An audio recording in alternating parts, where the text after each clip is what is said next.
Ассаламуалейкум құрметті көрермен, автор бағдарламасы кезекті шығарылым сөз сақшылары Мөлдір Айтбай және менің әріптесім Айтбек Тұрсынбай.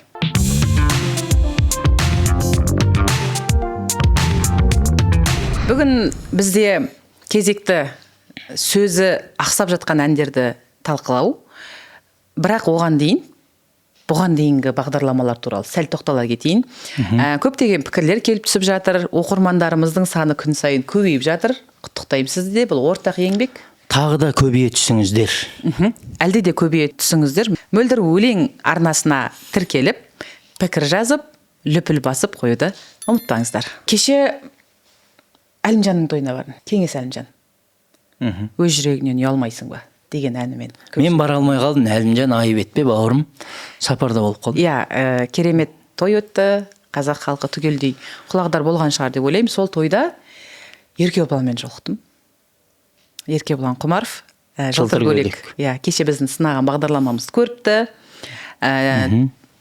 Садрадинді жақтап жатқан СБ фандар сияқты, ол да мені біраз сәл-пәл дұрыс емес көзқараспен қарайма деп ем. Жоқ, сөз түсінетін, сын көтере алатын өте мәрт жігіт екен. Садрадиннің сөзін өзгертіп, менің сөзім неге өзгертпегенсіздер деді. Өзгерткен сөзді бердім. Бұйыртса келесі бағдарламаларда келіп өзгертілген біздің нұсқамен орысша сөз қосылмаған, тап-таза, сұп-сұлу жылтыр көйлекті тыңдайтын боласыздар. Иә, негізі солай болу керек. Бұл бағдарламаны басында бастағандағы мақсатымыз біреуді қаралау, не болмаса бір ауыр сын айтып, жүрегін жаралау емес. Жігіттер мүмкін ақын болып, әнші болып, әркім өз ісімен айналысып, дұрыс дүниені халыққа ұсынайық. Себебі сахна деген ойыншық емес, сахнаның киесі бар, сахнаның мәдениеті болу керек деген ниет. Қуаныштымыз. Бұған дейінгі де авторлар Еркебұланнан үлгі алсаңыздар болады. Иә, негізі әнші, сазгер, ақын деген мына үштік одақ бірігіп тұрса, біздің қазақ эстрадасы да, өнері де, және одан тәлім алып жатқан, тыңдап жатқан, құлағы арқылы жүрегіне сіңіп жатқан, келе жатқан ұрпақтар да, біздің алдыңғы топ дәуір өкілдері де демалып, жақсы дүниелер болатын еді деп ойлаймын. Сондықтан және бір қызығы, Тоқтар ағамды көрдім, Серіков.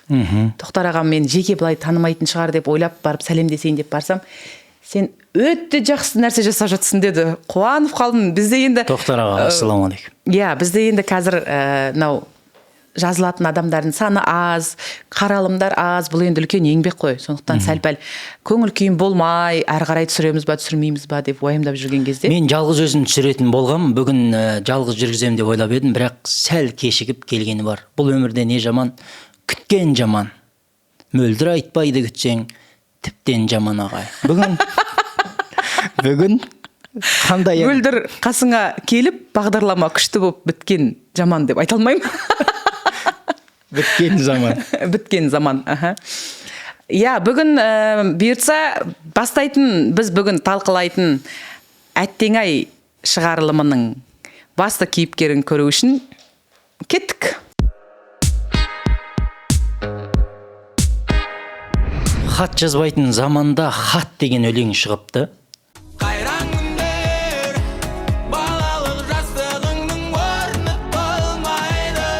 Барлығы қуанған шығар, бір хат жазбай жүрген кісілер, ғашықтар бір-біріне сезімін жеткізетін, сағынышын жеткізетін басқаша тақырыпта боламын деп. Бірақ мұның аты қана хат.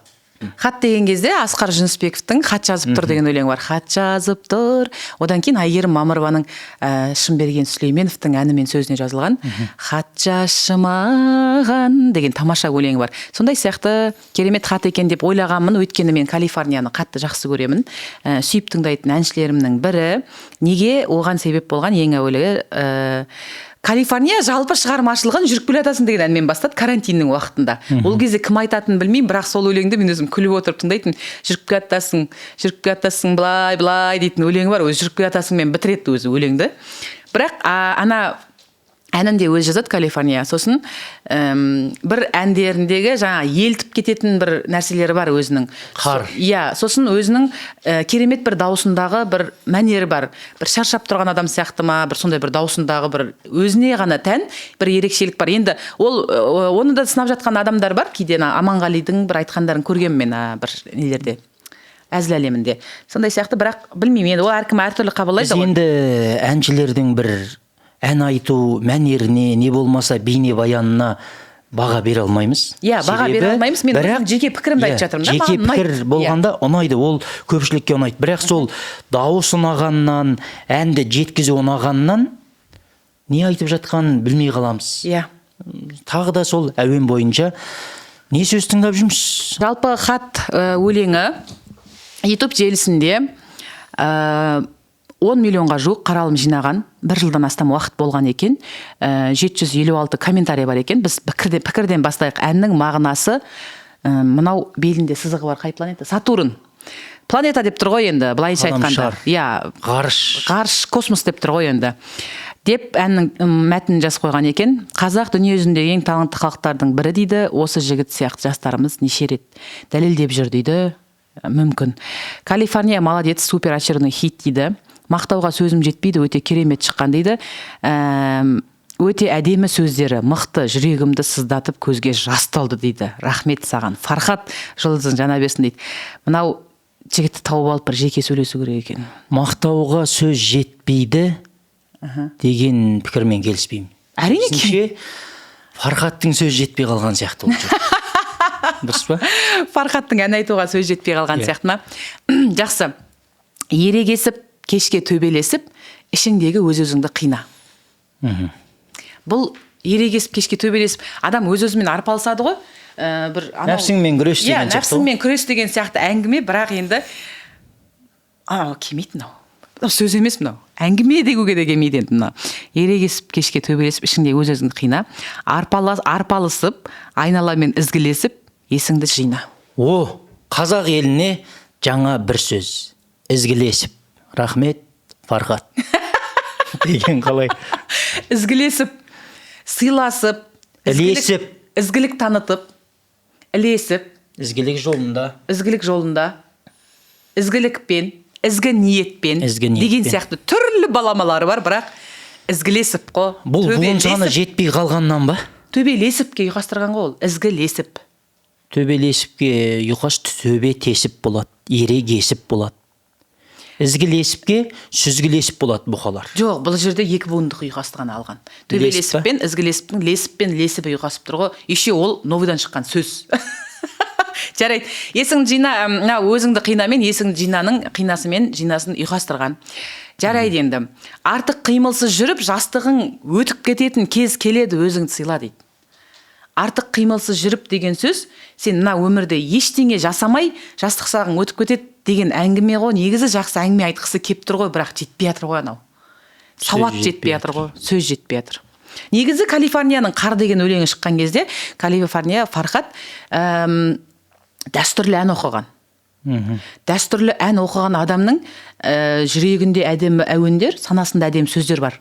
Өйткені мұңға батып суық түнде қалғанда жылытатын адамыңды арманда, дөңгеленген ғаламшардың ішінде мен сен жасаймын қарданда деген сөзді тыңдап, мен бұл жігітке деген көз қарасым мүлдем бір ерекше бір жаңа бір кісілер жазып қойыпты ғой, Калифорния открытие для меня прошлого года деп ше.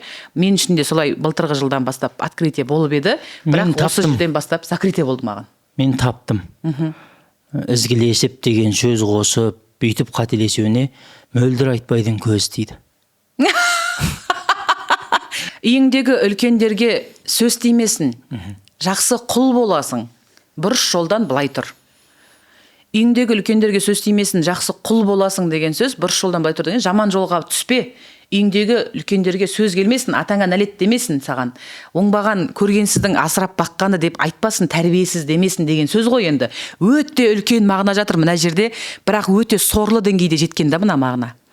Үйіңдегі үлкендерге сөз тимесін, жақсы құл боласың, бұрыс жолдан былай тұр. Үйіңдегі кісілерге көз тимесін, хатшы бұл баланың әңгімесі қай тіл дейді. Қандай хатшы, қандай бала, қандай тіл? Хат жаңағы айтқан дүниенің барлығын хатшысы арқылы біреуге беріп жіберді. Ондай хат жоқ ол жерде. Қағазға жазылған хат жоқ бұл жерде. Жоқ, енді хат деп әннің тақырыбын қойған ғой. Бұл хат қазір анау қайран күндерге барған кезде түсінесің, бұл Калифорнияның мына өткен шаққа жолдап тұрған хатыма, болашаққа жолдап тұрған хатыма, өзінің бір ішкі ойлары ғой. Негізі бұл баланың фантазиясы өте керемет. Бірақ соны жеткізуге жанында бір фантазер ақыны болса, жақсы болып кетер еді. Мысалға Қайнардың өлең Қаракесек айтып жүр ғой қазір. Мысалға. Далада гүлдің жүзі бар. Иә, үзіп ал деген. Қалағанның, сол Қайнардың әйеліне жазған өлеңі. Мысалға. Енді қараңыздар, Қаракесек рэпер, Қайнар айтыскер ақын. Былайынша келгенде мынау батыстың өнері, мынау қазақтың төл өнері. Екеуін әкелді да біріктіре салды. Екеуі дос болды, қандай әдемі шығармалар туып жатыр да. Енді мен қазір Қаракесектің басында болып жатқан жағдайларға жауап бермеймін. Мен тек шығармашылығын айтып жатырмын. Жалпы Фархат, сенің де айналаңда ақындар жоқ емес, аралас. Өз-өзіңмен арпалыса бермей, айналаңмен аралас, ізгілес, былайша айтқанда. Назар іздеп кеттім-ау, біразға енді төбемде жай тұр дейді. Назар іздеп, назар аударшы деп. Назар бұрып, назар аударып деген сөздер бар қазақта. Назар тиіп дегені бар сосын. Иә, көз тиіп. Иә, көз тиіп деген сияқты. Бірақ назар іздеген деген сөзді мен мүлдем естімеген бұған дейін, бұл тіркесті. Назар деген сөз жалпы внимание ғой? Иә. Внимание, көз, внимание. Назар іздеп деген сөз, внимание іздеп кеттім-ау, біразға енді төбемде жай тұр. Назар іздеп кеттім. Қалай оны іздеуге болады? Қай жерден іздеуге болады оны? Назарды қалай ол? Назар деген досы шығар. Назар деген есімдер бар ғой. Баяғыда Қыналығарда Назар деген қыз болып еді ғой. Қайран күндер, балалық жастығыңның орны толмайды.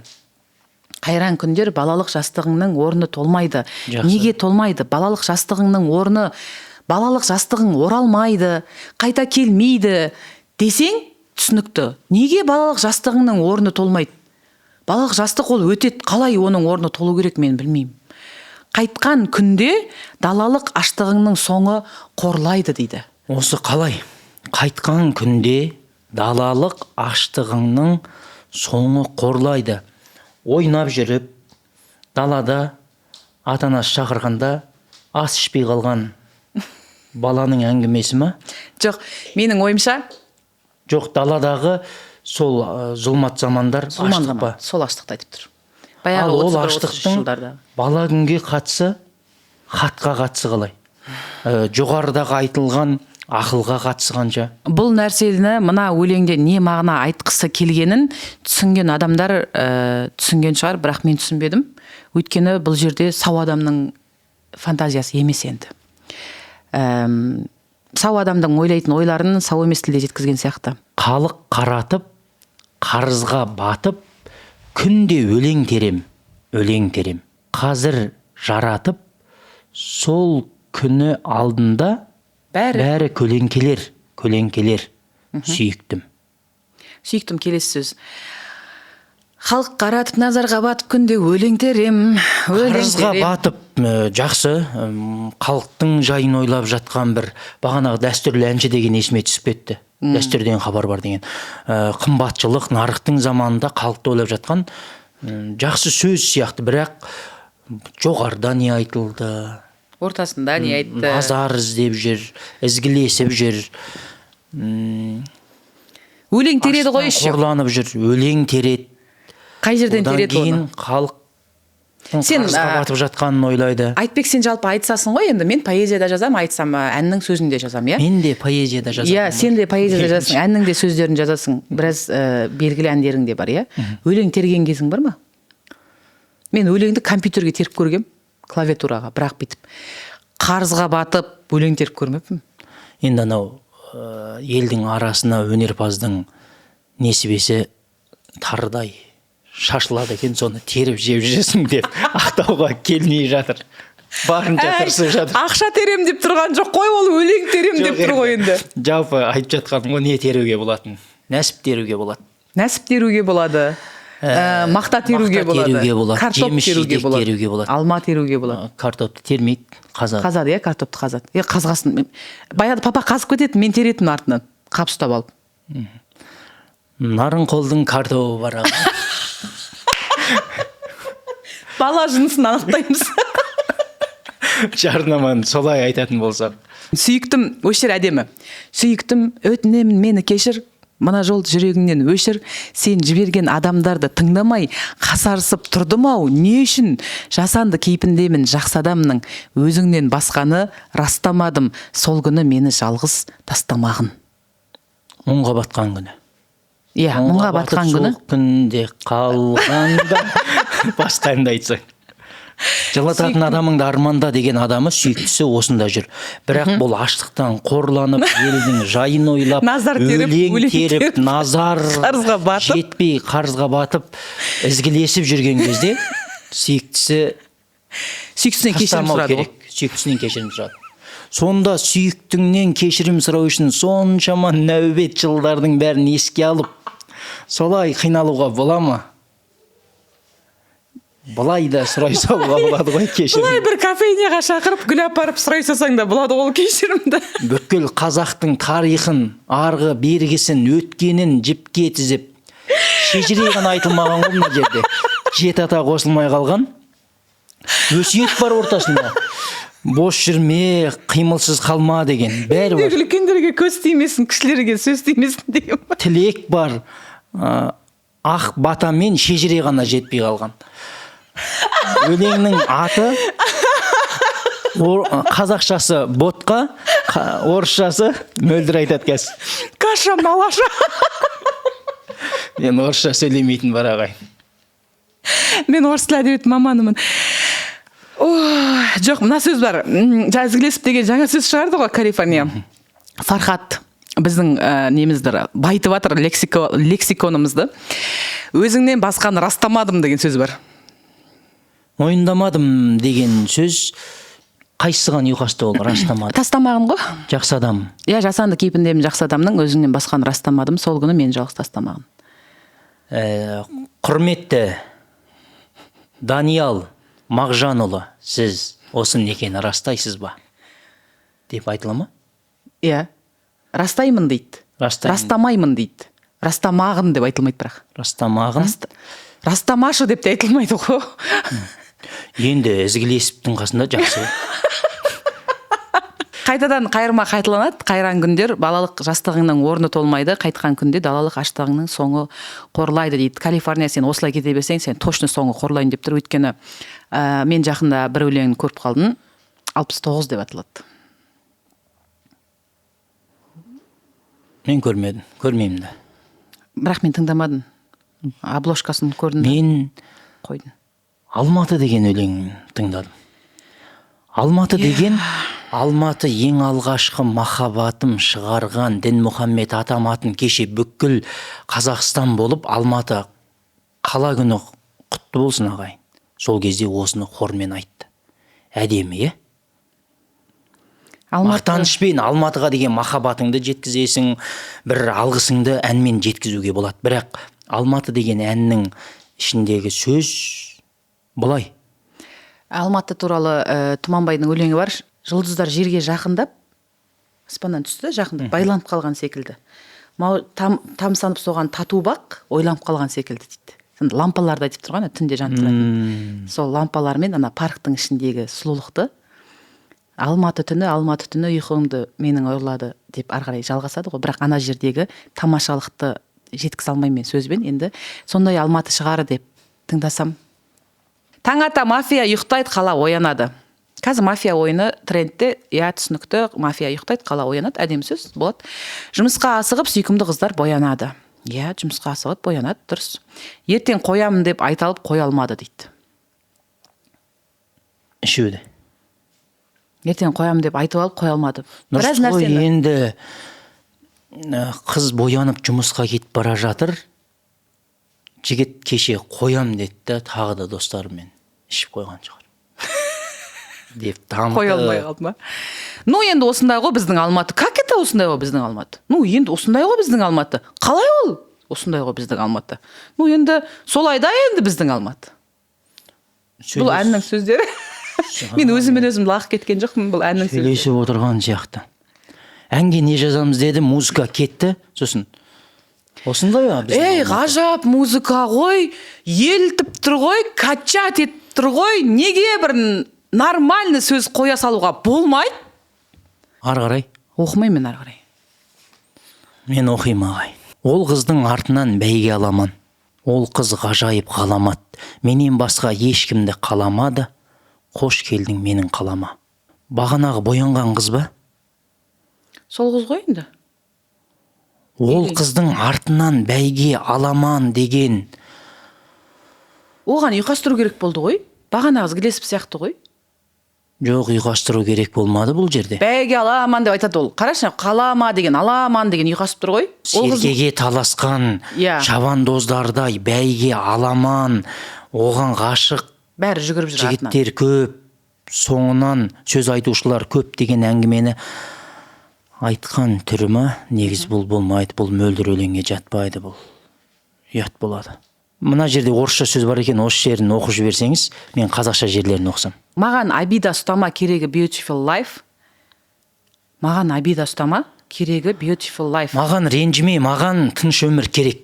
Маған ренжіме, маған керегі сұлу қыз десең де, немесе жақсы өмір, сұлу өмір десең де болады. Жаз, көктем, күз, қыста ма бұртиған ерінің ұнайды дейді. Life дегенге ұнайды деген жер ұйқасып тұр ғой енді.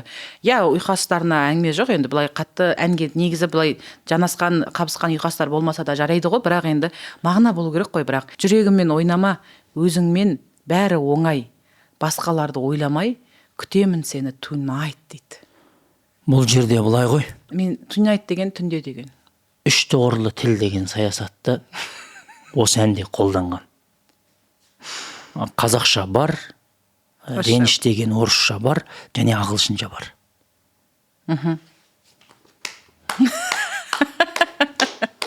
Саясат па? Өзің домбыра, фигураң гитара. Беймарал, жаймен кетіп барам.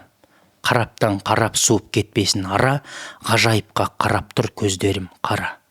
Алматы деген ат қойып осындай тарихи 1000 жылдықтан астам мәдениеті мен әдебиеті қалыптасқан өлкені осылай қорлауға бола ма? Бұл қала қорлау, қаланы құнсыздандыру. Мен балдармен отқанда қайда жүрсің деп звондап неге менің мазамды аласың? Үйге барған соң жазаңды аласың. Мен сау болып саунада отқанда қайда жүрсің деп звондап неге менің мазамды аласың? Үйге барған соң жазаңды аласың. Жігіттер, әйелдеріңмен жеке әңгімелеріңді, жатын орындағы әңгімелеріңді бүкіл жалпақ жұртқа жария қылып, жар салып, оған бейнебаян түсіріп, ән қылып шығаруды доғарыңдар. Өйтіп жүргендер қазақ эстрадасынан жоғалыңдар.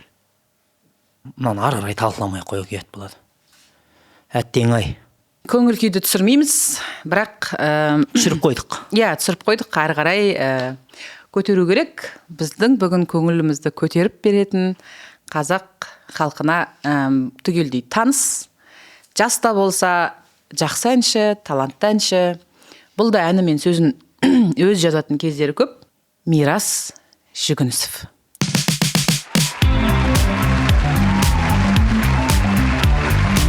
Мирас Жүгінісовтың бұл өлеңі 20 миллионға жуық қаралым жинаған екен. Өлеңнің шыққанына 3 жылдан астам уақыт болды. Мен және 3 жылда бұл өлеңді тыңдамаған күнім бар шығар, аптам жоқ. Енді бірден пікірлерге көшейік. 3000-ға жуық пікірі бар. Көбінесе орысшалар екен. Мен қазақшасынан бастай берейін, иә. Планканы енді түсірмеу керек дейді. Мирастан тек осындай шедевр күтетін болдым дейді. Было время, когда вообще не смогла слушать казахские песни деп мына орысша жазыпты. Енді Мирастан кейін тыңдайтын болған шығар. Қазақстан страна талантов, алға Қазақстан дейді. Түркиядан сәлем. Мирас әлемдегі ең өнерлі, еңбекқор және қазақи әншілердің бірі дейді. Мейлі жүгір, мейлі қал, мейлі шарша, мейлі тал, мейлі жарас, мейлі қу, уақыт үшін бәрі бұл. Мирас та мынау Садрадин сияқты, Калифорния сияқты стадиондар жинап жүрген жігіт. Бұл өнерлі отбасының баласы, және Мирастың анасын жеке танитын адам ретінде айта кетейін. Қазір қазақ қоғамындағы әйелдердің тәрбиесі жөнінде жалпы еркек ұл бұзылса үй бұзылады дейді, қыз бұзылса ұлт бұзылады дейді. Осы қыз тәрбиесінде, әйел тәрбиесіндегі үлкен өзінің үлесін қосып жүрген әйелдердің бірі Айнұр Жүгінісова ханымға бас иіп алғыс айтам. Бірінші өзінің еңбегі үшін, екінші осындай ұл тәрбиелеп өсірген үшін. Кезінде Жүгінісовтер деген ансамбль болды, әулет, отбасымен бұлар бүкіл ағайындарымен бірге өлең айтып жүрді. Арасынан мирас суырылып алға озып шықты десек артық емес. Бүгін мирастың өте көп өлеңдері бар. Ең бірінші мен өзім мирасты жеке таныған, шығармашылығына қызығушылығымды арттырған өлеңі, атын білмеймін, бірақ сен туралы зымыран бір әнді жазғым келеді, шедевр дейтін бір өлең бар түгін. Суретіңді салғым келеді, саған ән жазғым келеді дейтінше.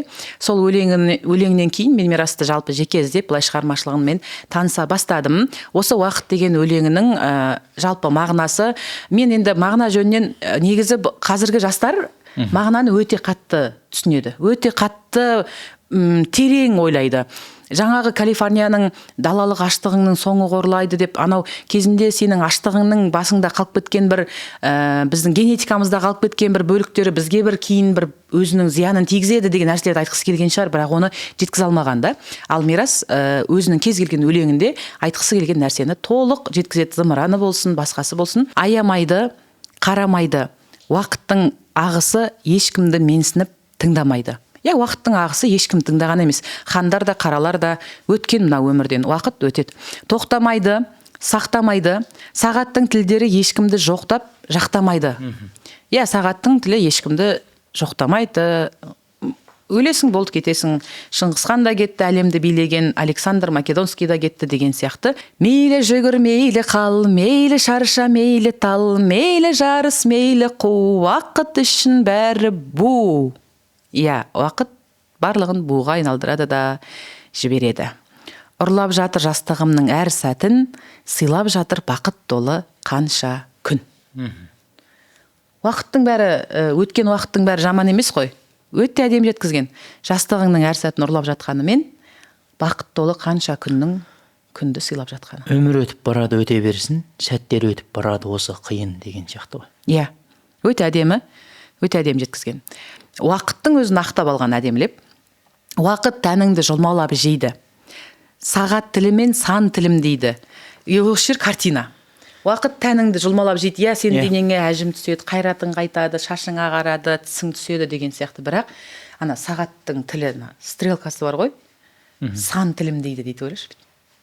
Жел болып қағып, аяз болып қарып сөйлейді. Сағаттың тілінің тырсылынан, қазір енді тырсылдайтын сағат қалмады ғой. Сөзін өз жазған ба? Өз жазған шығар. Сұмдық, Мирас ақын. Жел болып қағып, аяз болып қарып сөйлейді. Егер мына сағат, тықылдайтын сағат, мен ана электрондық сағаттарды жақсы көрмеймін. Телефонда ол тықылдамайды. Бірақ анау ұйықтайын деп жатқан кезде анау тық деп тұратын сағат сенің есіңе көп нәрсені салады. Ол көп әңгіме айтады негізде. Тыңдай алған адамға сағаттың тілінің айтатын әңгімесі өте көп. Керемет. Мен мүлдем сөзім жоқ. Уақыт жаныңды жұлмалап жейді, алса алғанын қайтып бермейді. Уақыт ешқашан өзінің алғанын қайтарып берген емес. Уақыт қайтып бермейді, қайтып келмейді. Бағанағы кімнің Калифорнияның назар іздейтін өлеңінде осы уақыт туралы айтылады. Бірақ мына жерде ол уақыттың қандай керемет екендігін де жеткізіп қойған. Сәуле боп шағып, дауыл боп соғып сөйлейді. Жаңа аяз боп қарып сөйледі, бүгін жаңа сәуле боп шағып сөйлеп жатыр. Жаңа айттым ғой, сағаттың тырсылынан көп нәрсе естуге болады. Қаланы құлаған құлатпайтын ем, адамды жылаған жылатпайтын ем, қолымнан келсе егер. Уақыттың орнында мен болсам деп тұр ғой. Уақытты қайтып берсе, мысалға мен отырарда аман алып қалар едім, сіз? Кенесарыны сол жорыққа жібермейтін едім. Алаш арыстарын атқызбас едім мен. Қазақтың жерін сатқызбас едім. 86 жылы Қайрат пен Ләззат Сәбира сияқты арыстарды қорлатпас едім.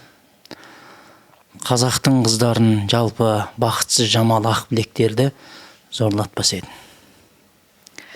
Қиын. Жақсы, уақыт сенің тіліңді тоқтататын ем, кінәсіздің көз жасын жоқтататын ем. Бұл жаңағы айтқан біздің барлық сөздерімізге сайып тұр. Мына мәтінді Гуглдан алсам, дын-дын-дын-дын, дыры-дыры-дын-дын деп тұр жазып қойыпты. Оны оқиын ба, оқымайын ба, біраз ойланып бір күлгенім бар енді. Көрінбейді, білінбейді. Уақыттың бар жоғы біздерге байқалып, сезілмейді. Уақыт деген ешкім қолға ұстай алмайды. Және ұстай алмайтын қандай нәрселер білесің? Айтбек, орнынан тұра ғой. Сағыныш, сезім, болашақ, көп қой. Отыр бес. Қисаймайды, түзелмейді, дәуірі өткенде ғана тек бәрі безілдейді. Дәуірі өтіп, уақыты жетіп қалған кезде, мүмкін мен қайтадан сол жас шағыма келсем, осы дүниелерді дұрыстап жасар едім, не болмаса осы қателіктерімді жасамас едім деген сияқты. Өкініште қалмау үшін өнер адамдары, ән шығарып жүрген әншілер, дұрыс ән айтайық, авторлар, дұрыс сөз жазайық. Сөз жазайық.